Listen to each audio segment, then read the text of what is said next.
मसाला। Sip, sip, jeera sip, MBH का जल्दी और jeera sip, MBH का जल्दी और jeera sip।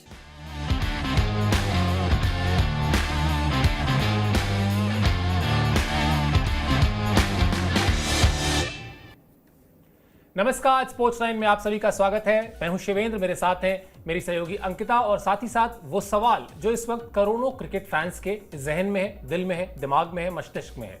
सवाल क्या है? क्या बुमराह को लेकर बदलेगी रणनीति? अमूमन हम अपने शो की शुरुआत किसी स्पोर्ट्स की खबर के साथ करते हैं, किसी अपडेट के साथ करते हैं, लेकिन आज हमारी मजबूरी है कि हम उन सवालों के साथ इस शो की शुरुआत करें जो सवाल आपके हैं, जो सवाल करोड़ों क्रिकेट फैंस के हैं। इसीलिए शो के फॉर्मेट में आज थोड़ी सी तब्दीली की हमने और उन 3 सवालों को लेकर हम बातचीत करेंगे जिस पर हर किसी की निगाहें हैं और जिसका जवाब गौतम गंभीर को बतौर कोच देना है, शुभमन गिल को बतौर कप्तान देना है और जसप्रीत बुमराह को बतौर खिलाड़ी देना है। क्या है वो 3 सवाल? सबसे पहले आपको वो दिखाते हैं और उसके बाद उस पर सिलसिलेवार तरीके से चर्चा शुरू करेंगे। ये 3 सवाल आपकी स्क्रीन पर। क्या बुमराह को चौथे टेस्ट में खिलाना जरूरी है? आप अपने मन से पूछिए, आपका जवाब आप भी चाहें तो इस शो में हिस्सा ले सकते हैं। इन 3 सवालों के बारे में आपकी क्या राय है, इस वीडियो के कमेंट बॉक्स में जाकर आप जरूर अपनी राय रखें। हम आपकी राय को अपने शाम के शो में जगह भी देंगे आपके नाम और आपके शहर के साथ। दूसरा सवाल, क्या सीरीज में हार की कगार से बुमराह बचाएंगे? और तीसरा सवाल कि क्या बुमराह का वर्कलोड मैनेजमेंट खेलने की इजाजत देगा? यानी उनको जो इंजरी है, उनके जो वर्कलोड मैनेजमेंट की चर्चा अक्सर होती है, क्या उन्हें मैनेजमेंट यानी टीम मैनेजमेंट इस बात की इजाजत देगा कि वो अगर खेलना चाहते हैं तो चौथा टेस्ट मैच खेलें?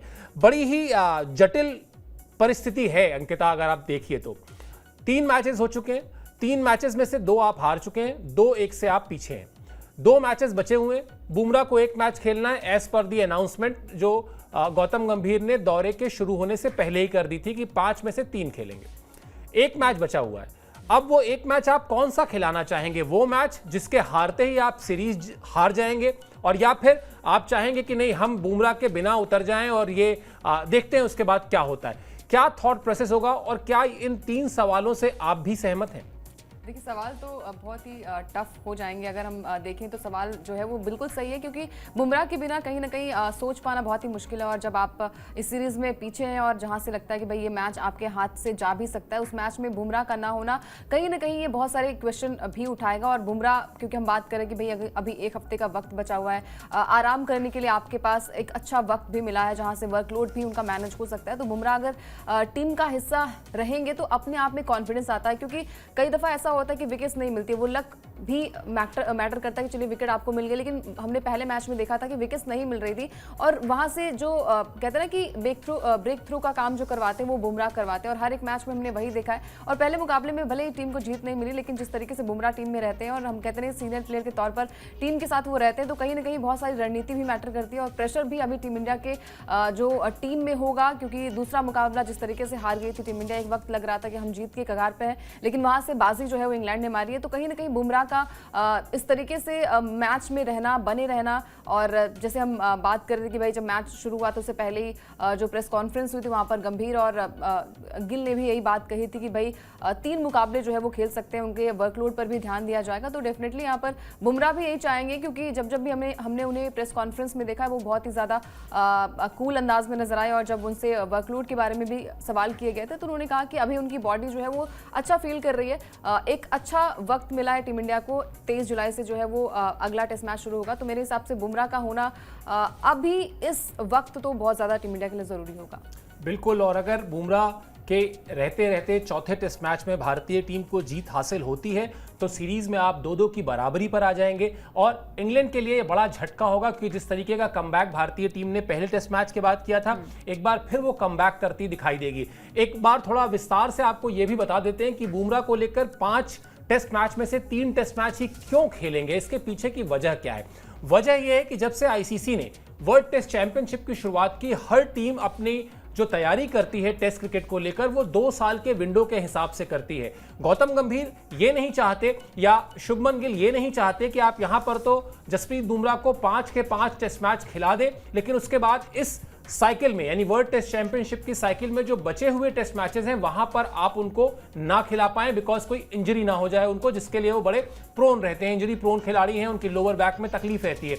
इसीलिए आपने एक टारगेट किया कि मान लेते हैं कि वर्ल्ड टेस्ट चैंपियनशिप के इस साइकिल में भारतीय टीम को 15 टेस्ट मैच खेलने हैं मान लीजिए, तो 15 टेस्ट मैच में से ऐसा एक प्लान बनाया गया जिसमें कहा गया कि साहब हम 6 मैच या 7 मैच बुमराह को विदेश में खिलाएंगे या 8 मैच बुमराह को विदेश में खिलाएंगे, भारत में उसको 6-7 मैचेस खिलाएंगे। तो इस तरह का एक वर्कलोड मैनेजमेंट तैयार करती हैं टीमें, और इसी के तहत ये जो 5 में से 3 टेस्ट मैच की बात है उसकी चर्चा हो रही है। और अब जो सवाल आकर फंस गया है वो यही फंस गया है कि वो तीसरा टेस्ट मैच जिसको बुमराह को खेलना है वो मैनचेस्टर होगा या नहीं होगा।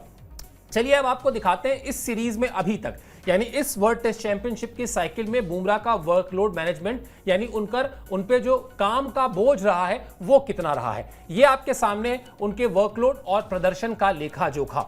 लीड्स टेस्ट मैच में उन्होंने 43 ओवर फेंके, 5 विकेट लिए, और उसके बाद लॉर्ड्स टेस्ट मैच में उन्होंने 43, यहां लीड्स लिखा हुआ है लेकिन आप उसको लॉर्ड्स समझ लीजिए, लॉर्ड्स टेस्ट मैच में 43 ओवर में उनको फिर से 7 विकेट मिले। तो ये 43 और 43 ओवर लगभग दोनों ही टेस्ट मैच में उन्होंने फेंके हैं। एक थ्योरी मुझे याद है अंकिता, सौरव गांगुली ने शुरुआत में दी थी, और मुझे लगता है कि शायद ये जो हम बात कह रहे हैं ना कि क्या बुमराह को लेकर बदलेगी रणनीति, ये रणनीति बदल सकती है इस तरह से कि अगर आप मान लीजिए जो आप एक टेस्ट मैच में उनको 43 ओवर करा रहे हैं, उसकी बजाय अगर आप उनको 35 ओवर कराएं दोनों पारियों को मिलाकर, यानी 17-17 ओवर या 18-17 ओवर इस तरह का कराएं, और 43 ओवर से जो ये आपने उनके ऊपर लगभग 10 ओवर का एक्स्ट्रा कम कर दिया उनके ऊपर से बोझ, तो आप उनको 2 टेस्ट मैच खिला सकते हैं। यानी अगर आपने इसको ऐसे भी समझ लीजिए कि अभी तक आपने उनको 2 टेस्ट मैच में लगभग 90 ओवर फेंकवाए हैं, अगर आप उनसे 30 ओवर फेंकवाते तो शायद आप 3 टेस्ट मैच उनको खिला सकते थे। क्या कुछ ऐसा भी एक इंतजाम किया जाना चाहिए जहां आप उनसे कम गेंदबाजी कराएं?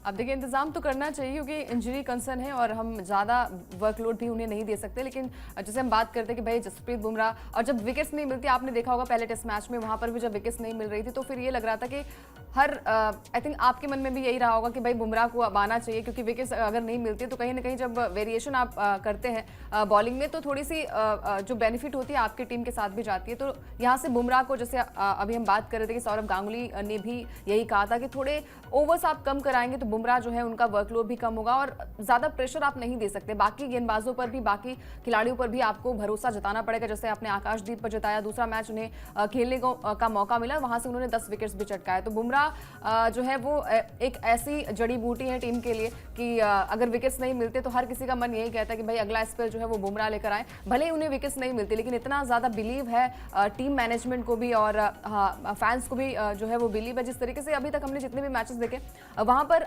हर किसी का प्रदर्शन जो है वो कमाल करा, चाहे वो गेंदबाजी हो चाहे वो बल्लेबाजी हो। लेकिन जब आपके फेवर में रिजल्ट नहीं जाता है तो आपको ये सारी चीज़ें जो है वो कहानियों की तरह ही लगती हैं कि ये हो जाता, काश ये हो जाता तो हम ये मैच जीत जाते। लेकिन इस मैच में आपको करो या मरो की लड़ाई में आपको जीत हासिल ही करनी पड़ेगी, अदरवाइज ये सीरीज हाथ से आपके निकल जाएगी। और बुमराह पर बहुत ज़्यादा वर्क लोड देना, जैसे हमने कहा कि WTC का फाइनल जो साइकिल है वो मैटर करता है। 2 साल का जो साइकिल है वहाँ पर बुमराह को हर एक मैच में अवेलेबल अगर आपको रहना है तो आपको उनसे कम ओवर्स करवाने पड़ेंगे, अदरवाइज फिर आपको पता है कि एक बार इंजरी अगर होती है तो फिर एक खिलाड़ी कितना दूर चला जाता है, ये हम सब ने देखा है। बिल्कुल, और इससे पहले आज के शो से पहले बुमराह को बूम बूम बुमराह और तमाम नाम मिले थे, आज अंकिता ने उनको जड़ी बूटी का नाम भी दे दिया।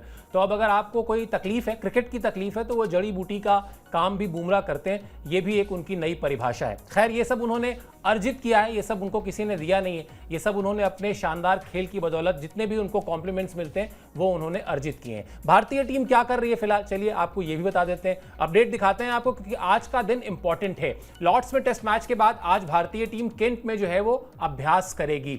22 रन से हार मिली थी, बड़ी ही दिल को दुखाने वाली हार थी, दिल को कचोटने वाली हार थी, परेशान हैरान करने वाली हार थी। उस हार के बाद एक ब्रेक दिया गया था खिलाड़ियों को कि जाओ भैया थोड़ा मूड वूड ठीक कर लो, थोड़ी शॉपिंग वॉपिंग कर लो, और उसके बाद फिर इकट्ठा होंगे मैदान में, फिर से पसीना बहाएंगे, क्योंकि हम यहाँ पर टेस्ट मैचेस खेलने आए हैं और अभी 2 इंपॉर्टेंट टेस्ट मैचेस बाकी हैं। भारतीय टीम रविवार को मैनचेस्टर में भी नेट्स करेगी, क्योंकि चौथा जो टेस्ट मैच है वो मैनचेस्टर में खेला जाना है। बुमराह पर सभी की निगाहें रहेंगी। 23 जुलाई से चौथा टेस्ट मैच है और बुमराह को बाकी बचे 2 टेस्ट मैच में से 1 टेस्ट मैच खेलना है, जिसकी हम चर्चा कर रहे थे। चलिए बुमराह से आगे बढ़ते हैं अंकिता।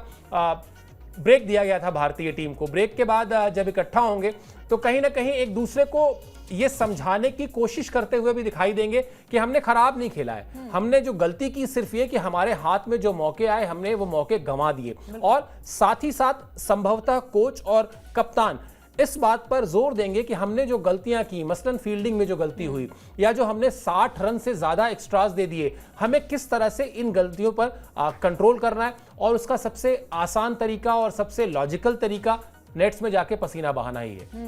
वही काम आपको करना पड़ेगा। और अब ये जो पुरानी बातें हैं, पुरानी जो चीज़ें हैं, जो मैच आपके हाथ से निकल गया, वो आपको सोचना नहीं है, आपको आगे की सोच रखना है। और मैनचेस्टर्स के रिकॉर्ड हमने भी देखे कि भाई वहाँ पर एक भी मुकाबले टीम इंडिया ने नहीं जीते, तो वहाँ से ये भी प्रेशर आपको नहीं लेना है, क्योंकि अगर आप प्रेशर के तौर पर मैच को खेलेंगे तो कहीं ना कहीं ये मैच आपके हाथ से भी जा सकता है। यहाँ से रणनीति यही होनी चाहिए कि अब टीम गेम जिस तरीके से अभी तक आपने मैच खेला, बहुत ही बढ़िया प्रदर्शन, बहुत ही बढ़िया परफॉर्म हर खिलाड़ी की रही है, लेकिन ये मैच जो है वो यहाँ से प्रेशर जो है वो इंग्लैंड के पास नहीं है, प्रेशर जो है वो इंडिया के पास है। और इस मैच में बने रहने के लिए आपको कोई भी गलती नहीं करनी है। जैसे हमने देखा कि जो इंग्लैंड की जो दूसरी इनिंग थी, वहां पर जो जैक राहुल का वो विकेट गिरा, कैच छोड़ा था केएल राहुल ने, और एक लंबा, अगर आपने किसी भी खिलाड़ी को जीवन दान दिया तो आपको पता है कि वो रन से, अपने बल्ले से किस तरीके से प्रदर्शन कर सकता है। और यहाँ से अगर कोई गलतियां आपने की, चाहे वो फील्डिंग की हम बात कर लें, चाहे हम कैच ड्रॉप करने की बात कर लें, एक गलती जो है वो आपको बहुत पीछे धकेल देगी। और यहाँ से हर एक खिलाड़ी जो है यही चाहेगा कि इस मैच में जीते। और WTC का जो हम कहते हैं ना कि पॉइंट्स टेबल भी है, वहां पर भी आप 1-2 पॉइंट जो है वो आगे खिसक जाए, क्योंकि यहाँ से अगर आपका प्रदर्शन जो है वो कमतर रहेगा, भले ही हम कहते हैं कि आपने हर एक मैच में बढ़िया प्रदर्शन किया, चाहे गेंदबाजी की, चाहे हम बल्लेबाजी की बात करें, लेकिन जब रिकॉर्ड्स की हम बात करते हैं, जब हम पॉइंट्स टेबल की बात करते हैं, वहां से आपको टॉप पर बने रहना बहुत ही ज़्यादा इंपॉर्टेंट हो जाता है। तो इस मैच में प्रेशर तो हर खिलाड़ी के मन में होगा, क्योंकि 1-2 से इस सीरीज में टीम इंडिया पीछे चल रही है, लेकिन टफ फाइट यहाँ पर देखने को मिल सकती है। अभी तक के मुकाबले में जो है वो टफ फाइट, 5 दिनों का टेस्ट मैच भी देखने को मिला। इंटरेस्टिंग रहेगा ये मैच, लेकिन नजरें जो हैं वो इंडिया पर ही टिकी होंगी, क्योंकि मैनचेस्टर के रिकॉर्ड जो है वो इंडिया के फेवर में कम नजर आ रहा है। बिल्कुल, लेकिन अगर कोई चीज़ मोटिवेट करेगी तो संभवतः ये कि एजबेस्टन के रिकॉर्ड्स भी भारत के पक्ष में नहीं थे। वहां भी भारतीय टीम ने कभी टेस्ट मैच नहीं जीता था, लेकिन जब जीता तो बम्पर तरीके से जीता। मतलब भारत के बाहर रनों के मामले में सबसे बड़ी जीत भारत ने दर्ज इसी सीरीज में की, और वो दूसरे टेस्ट मैच में की, और उसी मैदान पे की जहां पर उसे कभी जीत नहीं मिली थी। तो ये शायद वो उस जड़ी बूटी का इस्तेमाल करे और वैसा ही कुछ मोटिवेशन लेकर भारतीय टीम यहां भी वो कमाल करे। कमाल करने को तैयार हैं जोफ्रा आर्चर। 4.5 साल बाद लौटे, पहले ही टेस्ट मैच में अपनी छाप छोड़ी, और अब वो कह रहे हैं कि मुझे तो पूरी सीरीज खेलनी है। मतलब मैं इतना चाहता हूं कि मैं ये सीरीज भी खेलूं और उसके बाद फिर एशेज सीरीज भी खेलूं, जो ऑस्ट्रेलिया के खिलाफ प्रतिष्ठित सबसे बड़ी टूर्नामेंट्स में, सबसे बड़ी सीरीज में गिना जाता है। क्या कहा है जोफ्रा आर्चर ने, ये आपको दिखाते हैं, तस्वीर थोड़ा और साफ होगी। अगर मुझे मौका मिलता है तो मैं भारत के खिलाफ अगले दोनों टेस्ट मैच खेलना चाहता हूं। मैं किसी भी हाल में ये सीरीज गंवाना नहीं चाहता। मैंने बता दिया है कि मैं इस सीरीज के अलावा एशेज में भी खेलना चाहता हूं। भारत के खिलाफ मैं खेल चुका हूं और अब एशेज के लिए मैं अपनी पूरी ताकत लगाना चाहता हूं। हम लोग हमेशा कहते हैं अंकिता कि आप अगर ग्रेट प्लेयर कहलाना चाहते हैं, आप अगर बड़ा खिलाड़ी कहलाना चाहते हैं, तो आप IPL खेल के या दुनिया की कोई भी T20 लीग खेल के आप महान खिलाड़ी नहीं बनते। मुझे एक नाम बता दीजिए, मुझे तो नहीं पता, जो मतलब जिसके लिए कहा जाता हो कि वो महान खिलाड़ी हैं और उसने टेस्ट मैचेस नहीं खेले हों। महान खिलाड़ी कहलाने की, बड़ा खिलाड़ी कहलाने की पहली शर्त ही यही है कि आपके पास आपके करियर में टेस्ट क्रिकेट में कुछ बताने को हो, कुछ दिखाने को हो। जोफ्रा आर्चर की वो अर्ज, वो भूख, शायद 4.5 साल बाद जब आए हैं भारत के खिलाफ ही, 4.5 साल पहले खेले थे, फिर लंबा अरसा हो गया जब बाहर रहे टेस्ट टीम से, वापसी की, शानदार वापसी की, बड़े अच्छे रिदम में नजर आए। और अगर आप देखें तो पूरे टेस्ट मैच में गेंदबाजी में जीत के लिहाज से बेन स्टोक्स के बाद सबसे ज्यादा जो योगदान है वो योगदान भी जोफ्रा आर्चर का ही रहा। तो अब वो कह रहे हैं दोनों मैच खेलना चाहता हूं। उसको भारत के लिए थोड़ा सा परेशानी भी माना जाए। परेशानी तो होगी, क्योंकि जिस तरीके से परेशान किया, और हम ये कहते हैं कि भाई एक लंबे वक्त के बाद अगर आप मैदान पर उतरते हैं तो थोड़ी सी टफ कंडीशंस भी होती है आपके लिए। और अब जब भारत के खिलाफ आप खेलते हैं और भारत जो इनफॉर्म बल्लेबाजी हमने देखी वो कमाल की रही है, तो वहाँ पर गेंदबाजी करना टफ भी रहता है, क्योंकि पार्टनरशिप ब्रेक करना बहुत ही मुश्किल हो जाता है। हर खिलाड़ी अपने बढ़िया फॉर्म में नजर आ रहा है। तो यहाँ से जोफ्रा आर्चर जिस तरीके से उनका कॉन्फिडेंस कह रहा है, उन्होंने जिस तरीके से मैच में बनाया रखा और अपने आप को बनाए रखने के साथ साथ टीम को जीत दिलाई, वो अपने आप में बहुत बड़ी बात होती है। और इंजरी के बाद इस तरीके से कम बैक करना और मैच को जो है वो अपने झोली पर लाना, अपनी टीम के लिए इतना अच्छा प्रदर्शन करना, ये कॉन्फिडेंस देता है। और इस तरीके से उन्होंने बेबाक अंदाज में कहा कि वो दोनों अगर मौका मिलता है तो दोनों मैच खेलेंगे और बाकी जो मैचेस में उनका प्रदर्शन देखने को मिलेगा वो कमाल का रहेगा, क्योंकि जिस तरीके से उन्होंने कमबैक किया है। और हमेशा हमने देखा है कि जोफ्रा आर्चर 2019 का जो वर्ल्ड कप था वहां पर भी एक अहम भूमिका वहां पर भी निभाई थी और वहां पर भी मैच को जिताया था। तो शायद वो कॉन्फिडेंस जो है वो अपने आप में बहुत कुछ बयां करता है और यही चीजें दर्शाती है कि बड़ा प्लेयर जो है वो यही होता है कि जब आपकी टीम जो है वो संकट में खड़ी रहे, जब आपको पता है कि यहाँ से मैच आपके हाथ से भी जा सकता है, क्योंकि दोनों ही टीमें कमाल की फॉर्म में और कहीं ना कहीं भले टीम इंडिया ये मैच गवा बैठी है, भले सीरीज में पीछे है, लेकिन उन्हें भी पता है कि इंडिया क्या कुछ कमबैक किस तरीके से कर सकती है, उनके खिलाड़ियों में वो कैलिबर नजर आता है। तो आई थिंक ये इंग्लैंड के लिए भी अच्छी खबर है और भारत के लिए थोड़ी सी बुरी खबर ये है कि अगर दोनों मैचेस खेलते हैं और जिस तरीके की वो गेंदबाजी करते हैं, जिस तरीके से वेरिएशंस वो डालते हैं अपने गेंदबाजी में, तो थोड़े से चिंता का विषय। लेकिन टीम इंडिया भी अच्छी फॉर्म में नजर आ रही है और हम लगातार बात करें कि भाई भले ही रिकॉर्ड्स वहाँ पे अच्छे नहीं है, लेकिन एजबेस्टन में भी टीम इंडिया ने अच्छा प्रदर्शन किया था, तो वहाँ पर भी उम्मीद है कि टीम इंडिया अपनी अच्छी फॉर्म में नजर आएगी और इस मैच को जो है वो टफ फाइट यहाँ पर देखने को मिल सकती है। बिल्कुल अनुभवी गेंदबाज हैं और सबसे बड़ी चीज़ की तेज़ गेंदबाज के लिए जो वो जज्बा चाहिए होता है, वो जो जुनून चाहिए होता है कि मुझे एक ओवर फेंकना है या एक 6 गेंदें जो फेंकनी है इसमें मैं अपनी ना जान लगा दूंगा, तो वो जान लगा के गेंदबाजी करते हैं। इसीलिए वो रफ्तार जो प्रोड्यूस करते हैं वो आप देख लीजिए, वो रफ्तार किसी भी बल्लेबाज के मन में डाउट क्रिएट करती है और अगर कहीं उस रफ्तार के साथ साथ हल्का सा भी उनको वेरिएशन मिल गया, हल्का सा भी बॉल हवा में स्विंग हो गई या सीम हुई, तो उस तरह से गेंदबाजी का सामना करना मुश्किल हो जाता है। इस टेस्ट मैच में भी लॉर्ड्स में हमने देखा कि किस तरह से उन्होंने क्लीन बोल्ड किया उस गेंद पर, जो गेंद अगर हवा का थोड़ा सा उसको हवा से सीम ना मिली होती तो संभवतः वो बाहर चली जाती ऑफ स्टंप के। लेकिन शानदार गेंदबाज हैं और निश्चित तौर पर भारतीय टीम के लिए परेशानी खड़ी करना चाहेंगे जब वो 2 टेस्ट मैचेस अगर उनको टीम चुनती है प्लेइंग 11 में और अगर वो खेलते हैं तो। लेकिन यहाँ पर भी एक बड़ा सा स्टार राइडर है, यहाँ भी वो थ्योरी लागू होती है जो जसप्रीत बुमराह पर है कि आप जोफ्रा आर्चर को यहीं सारे मैचेस खिलाकर उनको एक तरीके से इंजरी प्रोन वो भी हैं, उनको आप परेशानी में डालना चाहते हैं या फिर आप उनको भी बचाकर चलना चाहते हैं, देखना होगा। खैर ये इंग्लैंड की टीम का काम है, इंग्लैंड के कोच का काम है कि वो किस तरह से इस पर विचार करते हैं। आईसीसी की ताज़ा रैंकिंग आई है और उस रैंकिंग में भारतीय खिलाड़ियों को नुकसान हुआ है। नुकसान इसलिए हुआ है क्योंकि वैसे तो कोई बहुत बड़ा नुकसान नहीं हुआ है, लेकिन एक पायदान का नुकसान हुआ है कई खिलाड़ियों को और जो रूट पहुंच गए हैं एक बार फिर टेस्ट क्रिकेट में नंबर 1 पर, यानी नंबर 1 टेस्ट बल्लेबाज वो बन गए हैं। ये अपडेट भी आपको हम बता देते हैं। आईसीसी की ताज़ा टेस्ट रैंकिंग में भारतीय खिलाड़ियों को नुकसान हुआ है। कप्तान शुभमन गिल 3 पायदान नीचे आ गए हैं, वो भी तब जब इस सीरीज में उन्होंने दोहरा शतक और शतक सब कुछ लगाया है, ढेर सारे रन बनाए हैं। लेकिन यही नुकसान होता है जब एक टेस्ट मैच में आपके रन नहीं आते तो फिर रैंकिंग पर उसका असर दिखाई देता है। यशस्वी जायसवाल और ऋषभ पंत को भी एक पायदान का नुकसान हुआ है। फायदे में रहे हैं रवींद्र जडेजा, क्योंकि रवींद्र जडेजा को 5 पायदान का हुआ है फायदा और जो रूट पहुंच गए हैं टेस्ट क्रिकेट में नंबर 1 के बल्लेबाज बन गए हैं। अच्छी परफॉर्मेंस रही उनकी इस सीरीज में अभी तक, अपनी टीम के लिए बड़े क्रूशियल समय पर उन्होंने क्रीज पर वक्त बिताया है, रन बनाया है और इसलिए भी उनको रैंकिंग में फायदा हुआ है। यूं तो बहुत ज़्यादा प्लेयर्स फॉलो नहीं करते इन रैंकिंग्स को, लेकिन जडेजा की रैंकिंग में 5 पॉइंट का उछाल आना ये दिखाता है कि किस तरह से किस कंसिस्टेंसी से उन्होंने जो परफॉर्मेंस की है सीरीज में और कितने क्रूशियल खिलाड़ी हैं वो। आप भले ही लॉर्ड्स टेस्ट मैच में हार के बाद संजय मांजरेकर, रवि शास्त्री और तमाम खिलाड़ियों ने कहा कि नहीं उनको थोड़ा सा पहले से आक्रामक होना चाहिए था, थोड़े से बड़े शॉट्स खेलने चाहिए थे, लेकिन अगर उन बड़े शॉट्स को खेलने के चक्कर में वो विकेट गिर जाता तो जो हार और जीत का फासला अभी 22 रन दिख रहा है वो 90, 80 या 70 रन भी हो सकता था। तो जडेजा रैंकिंग में तो चलिए जो उछाल आया वो आया ही है। एक क्रूशियल खिलाड़ी है, एक मैच्योर्ड खिलाड़ी है और इस टीम को जब इस टीम में आपके पास रोहित शर्मा ना हो, विराट कोहली ना हो, तो वो जो अनुभव का एक कमी आई है ना, उस कमी को भी पूरा करते हैं रवींद्र जडेजा। बिल्कुल। और देखिए मतलब आप कितना भी कह लीजिए कि भाई थोड़ी सी एग्रेशन वहाँ पर दिखाना चाहिए, थोड़ी अटैकिंग बल्लेबाजी आपको वहाँ पर करनी चाहिए, लेकिन वो खिलाड़ी को ही पता होता है कि विकेट्स पर टिकना और इस तरीके से गेंदबाजों का बोलबाला वहाँ पर हमने देखा था कि भाई जोफ्रा आर्चर भी थे, बेन स्टोक्स भी थे, वो कमाल की गेंदबाजी वो कर रहे थे, तो वहाँ पर उनको खेल पाना बहुत ही मुश्किल है। कहना बहुत आसान होता है, लेकिन वहाँ पर जो भी खिलाड़ी मौजूद होता है उसे यही लगता है कि आप जीत के साथ लौटेंगे और हर खिलाड़ी जो है वो अपनी टीम को जिताने की ही कोशिश करता है। लेकिन जिस तरीके से रैंकिंग में यहाँ पर भारतीय टीम टीम को नुकसान थोड़ा बहुत हुआ है और जो रूट उन्होंने हैरी ब्रूक को पीछे किया है, यानी कि अपने ही खिलाड़ी को जो है वो पीछे किया है। जो रूट है वो पहले पायदान पर, दूसरे पायदान पर जो है वो न्यूजीलैंड के खिलाड़ी हैं केन विलियमसन, और तीसरे पायदान पर जो है वो आ गए हैं हैरी ब्रूक। अभी तक वो टॉप पर थे।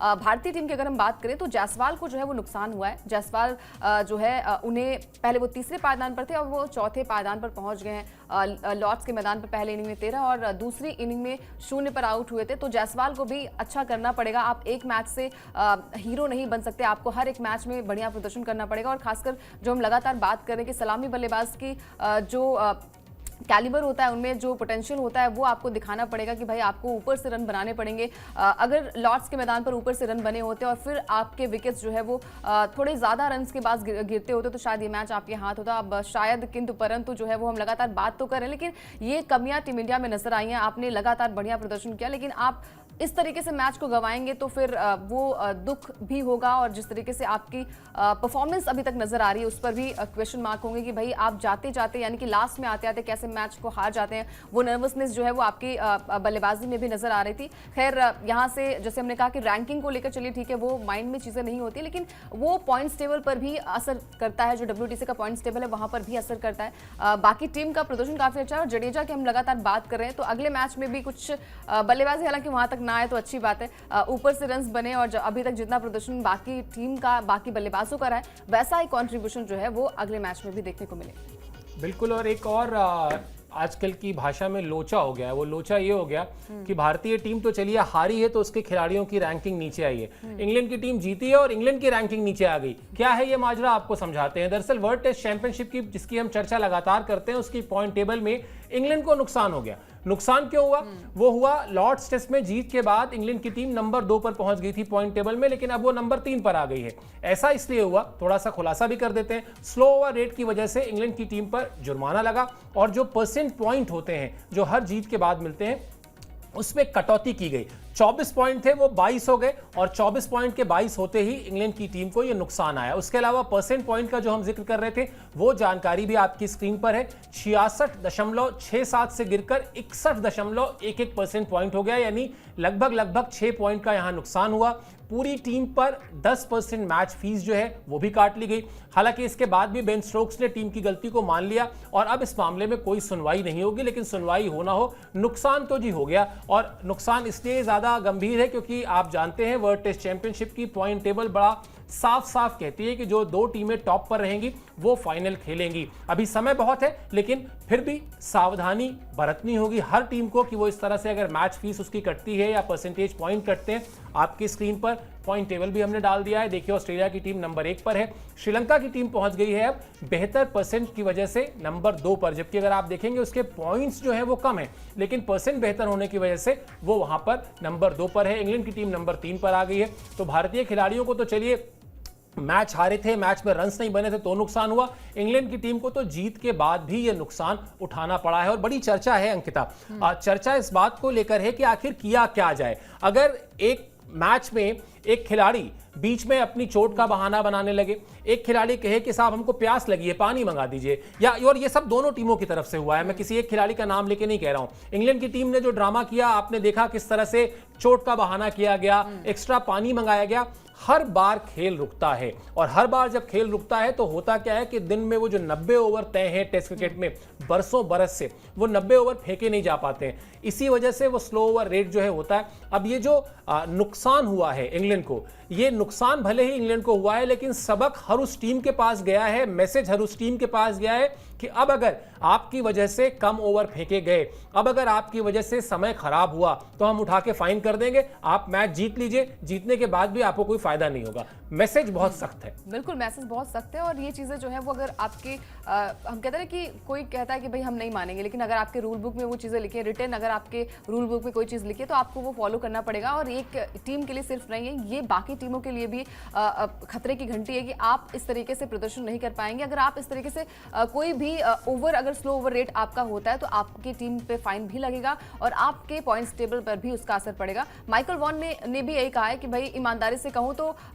मतलब दोनों टीमों ने स्लो ओवर रेट तो डाले, लेकिन ये सजा जो है वो सिर्फ इंग्लैंड को ही क्यों मिल रही है। तमाम जो है अपनी अपनी बातें जो है वो रख रहे हैं, लेकिन जो नियम अगर रूल बुक में लिखा है तो वो नियम का आपको फॉलो करना पड़ेगा। और यही चीजें होती है कि जीत के बाद भी हम कहते हैं ना कि कोई भी टीम ये नहीं चाहती कि भाई WTC का जो साइकिल है, जो फाइनल है, वहां तक ना पहुंचे। टॉप 2 में बने रहने के लिए आपको कोई भी गलती जो है वो नहीं करनी चाहिए। बिल्कुल, और मैसेज बहुत लाउड एंड क्लियर है। और जो बात आपने कही कि सवाल ये उठ रहा है कि भारतीय टीम की तरफ से भी तो समय खराब किया गया, फिर फाइन सिर्फ इंग्लैंड की टीम पर क्यों? भारतीय टीम ने जो समय खराब किया वो कम किया। ऋषभ पंत ने, ऐसा मुझे याद है, एक बार पानी मंगा लिया था एक्स्ट्रा, वो फिर भी बच जाता है मामला। आप कह सकते हैं कि गर्मी ज़्यादा है और हम सब ने देखा है कि वहाँ पर जो टेम्परेचर है इस वक्त लॉर्ड्स में, वो टेम्परेचर ठीक ठाक था। मतलब इंग्लिश प्लेयर्स के लिए तो अच्छी खासी गर्मी थी। हमारे लिए अलग बात है, हमारी तो आदत है 45 डिग्री प्लस झेलने की, लेकिन वहाँ 30 डिग्री में गर्मी भयानक वाली मान ली जाती है। तो पानी तो ठीक है, लेकिन अगर आप बार बार अपने ग्लव्स को उतारेंगे, बार बार अपने मसाज वाले सपोर्ट स्टाफ को बुला लेंगे, बार बार चोट का बहाना करेंगे और कोशिश ये करेंगे कि बस किसी तरह से टाइम निकल जाए, तो फिर उसके लिए वर्ल्ड टेस्ट चैंपियनशिप की जो प्लेइंग कंडीशन है उसमें नियम बड़े सख्त हैं। एक टीम को जुर्माना लग चुका है 10% मैच फीस का, साथ ही साथ पॉइंट कम हो गए हैं, एक पायदान उसको जीतने के बाद भी नुकसान हुआ है। अब बाकी टीमों के लिए भी ये सख्त संकेत है, संदेश है। और निश्चित तौर पर इसमें टीम इंडिया भी शामिल है कि अगर आपने भी जरूरत से ज्यादा इस तरह की चीजें की, समय खराब किया, तो आपको भी इसका सामना करना पड़ सकता है। चलिए, भारतीय टीम अब जब नेट्स में उतरेगी तो वहां से जो भी अपडेट्स होंगे वो आप तक लेकर आएंगे वीडियोस और शॉर्ट्स के जरिए। और जो हमने शो की शुरुआत में कहा था कि जसप्रीत बुमराह को लेकर जो हमारे 3 सवाल हैं, उस पर अगर आपकी कोई राय है, जरूर इस वीडियो के कमेंट बॉक्स में जाकर अपनी राय दीजिए हमें, हम उसे अपने शो पर भी शामिल करेंगे। आप इस वक्त हमारे शो से जुड़े, हमारे लिए समय निकाला, मेरी तरफ से, अंकिता की तरफ से बहुत बहुत शुक्रिया और आभार।